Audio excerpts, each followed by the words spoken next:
महागणाधिपतये नमः। सदाशिवसमारम्भां शंकराचार्यमध्यमाम् अस्मदाचार्यपर्यन्तां వందే గురుపరంపరాం. శ్రీమాత్రే నమః. ప్రేక్షకులందరికీ స్వాగతం. కుజగ్రహ మార్పు. ఈ కుజగ్రహ మార్పు అనేది మనకి ప్రతి 45 రోజులకి ఇంచుమించు ఒకసారి మనకి జరుగుతూనే ఉంటుంది.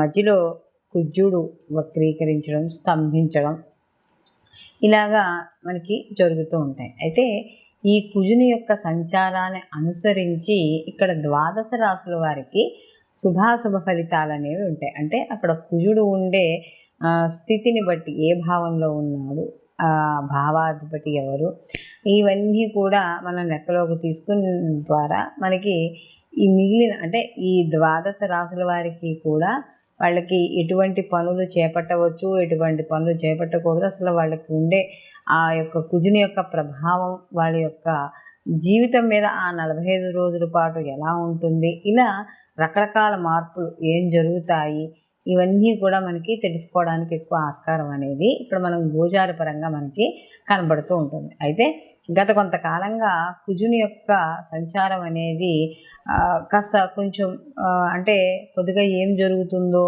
ఈ కుజ మార్పు వల్ల అనే ఒక కొద్దిగా భయం అనేది కనబడుతుంది. అంటే ఆ ఇచ్చే ఫలితాల వల్ల భయం.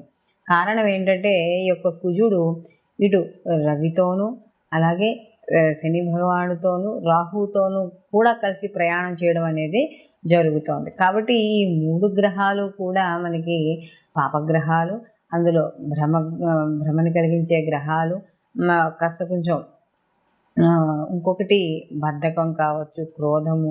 కుజుడు కూడా కొంచెం హైపర్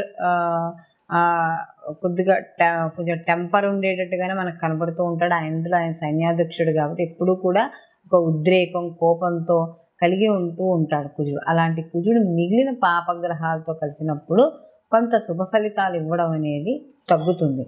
కాబట్టి అసలు నిజంగా కుజుడు ఈ యొక్క సంచారం వల్ల అంటే ఇంచుమించు ఈయన మార్చి 15 నుంచి అంటే ఈయన ఉచ్చస్థితి ఎప్పుడైతే దాటాడో, ఉచ్చస్థితిని దాటిన తర్వాత మార్చి 15 నుంచి ఏప్రిల్ 23 వరకు కూడా ఈయన శనితో కలవడం, అలాగే మళ్ళీ ఏప్రిల్ 23 నుంచి కూడా ఈయన జూన్ 1వ తారీఖు వరకు కూడా ఈయన రాహుతో కలిసి ప్రయాణం చేయడం అనేది జరుగుతుంది. కాబట్టి ఈ యొక్క 2 శనికి కుజుడికి కూడా పడదు, అలాగే రాహుకి కుజుడికి కూడా పడదు. కాబట్టి ఈ 2 గ్రహాలతో కలిసి ప్రయాణం చేయడం ద్వారా కుజుడు ఎటువంటి మార్పుల్ని, ఫలితాన్ని ఇవ్వబోతున్నాడో ఇప్పుడు మనం తెలుసుకుందాం. కర్కాటక రాశి. కర్కాటక రాశిలోకి పునర్వసు 4 పాదము, పుష్యం 1, 2, 3, 4 పాదాలు, ఆశ్లేష 1, 2, 3, 4 పాదాలు కర్కాటక రాశిలోకి వస్తాయి. అయితే కర్కాటక రాశి వాళ్ళు కానీ చూసుకుంటే ఇప్పుడు ఈ కుజుని యొక్క మార్పు అష్టమ స్థానంలో శని భగవానుడితో కలిసి జరుగుతోంది.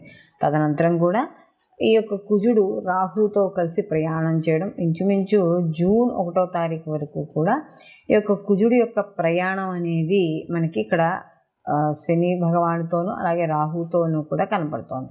అయితే ఆల్రెడీ ఇక్కడ కర్కాటక రాశి వాళ్ళకి అష్టమ శని అనేది నడుస్తోంది. దానిలో భాగంగా ఇప్పుడు మళ్ళీ ఈ అష్టమ కుజుడు ప్రభావం కూడా వీళ్ళ మీద కనబడుతోంది. అంటే సహజంగా అష్టమ స్థానంలో శని కూడా శుభ ఫలితాన్ని ఏమీ ఇవ్వడు. అలాగే కుజుడు కూడా శారీరకమైన ఇబ్బందులు ఇవ్వడం, స్థానచలనము, అలాగే ప్రతిదానికి కూడా ప్రతి చిన్నదానికి శరీరం అలసిపోవడం, నీరసించబడడం, జ్వరం రావడం, అలాగే కాస్త ఎవరైనా బీపీ అవి ఉన్నవాళ్ళు కాస్త ఫ్లక్చువేటెడ్ అవ్వడం, లేదా ఏదైనా సర్జరీస్ ఎవరైనా చేయాలి అని అనుకున్నప్పుడు వాళ్ళకి కొద్దిగా అర్జెంటుగా సర్జరీలు చేయడము, ఇలాంటివి ఎక్కువగా కనబడుతూ ఉంటాయి. అలాగే ధనపరంగా కూడా కాస్త కొంచెం ధనపరంగా కూడా కొద్దిగా ఇబ్బందులు పడుతూ ఉండడము, లేదా కాస్త నష్టాలు జరగడము, సమయానికి డబ్బు అందలేకపోవడం, ఇలాంటివి కూడా కనబడుతూ ఉంటాయి. అయితే ఇక్కడ వీళ్ళకి పంచమాధిపతి కూడా ఇక్కడ కుజుడు అయ్యాడు. పంచమ దశమాధిపతి అయిన కుజుడు వీళ్ళకి ఎప్పుడైతే వీళ్ళతో ఈ యొక్క దీంతో ప్రయాణం చేస్తున్నాడో శని భగవానుతో కొంచెం ఆచితూచి వ్యవహారపరంగా నడుపుతూ ఉండాలి. ఎందుకంటే ఆల్రెడీ వీళ్ళకి అష్టమ శని అనేది నడుస్తోంది కాబట్టి ప్రతి దాంట్లోనూ కూడా ఇక్కడ అంటే ఇప్పటి వరకు కొంచెం ఏ పనిలోనూ ఇంట్రెస్ట్ ఉన్నా లేకపోయినా, కష్టపడినా దాని యొక్క రిజల్ట్ వెనక్కి రాకపోయినా కూడా వీళ్ళకి ఇప్పుడు మాత్రం కొంచెం కోపం, క్రోధము ఇలాంటివి ఉంటాయి కాబట్టి అలాంటి విషయాల్లో జాగ్రత్తగా ఉండాలి.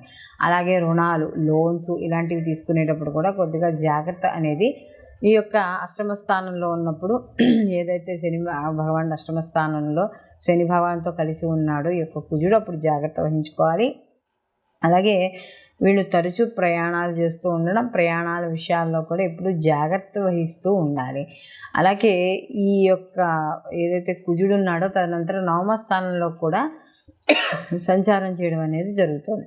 నవమ స్థానంలో కూడా ఎప్పుడైతే సంచారం చేయడం అనేది జరుగుతుందో రాహువులో, తండ్రి ఆరోగ్య విషయాల్లో కాస్త జాగ్రత్త వహిస్తూ ఉండాలి. లేదా తండ్రికి ఏదైనా సర్జరీలు చేయడము ఇలాంటివి కూడా జరిగే అవకాశం కూడా ఇక్కడ కనబడుతూ ఉంటుంది. అలాగే కాస్త వీళ్ళు కూడా అనారోగ్య సమస్యలు లేదా ఏదైనా జ్ఞాతుల ద్వారా విరోధాలు ఏర్పడము ఇలాంటివన్నీ కూడా ఈ యొక్క కుజు రాహువులు ఇంచుమించు ఈయన కూడా ఏప్రిల్ 23వ తేదీ నుండి జూన్ 1వ తారీఖు వరకు కూడా ఇక్కడ మనకి ఈ యొక్క కుజుడు రాహుతో కలిసి ఉండడం, రెండు వ్యతిరేక గ్రహాలు అవ్వడం.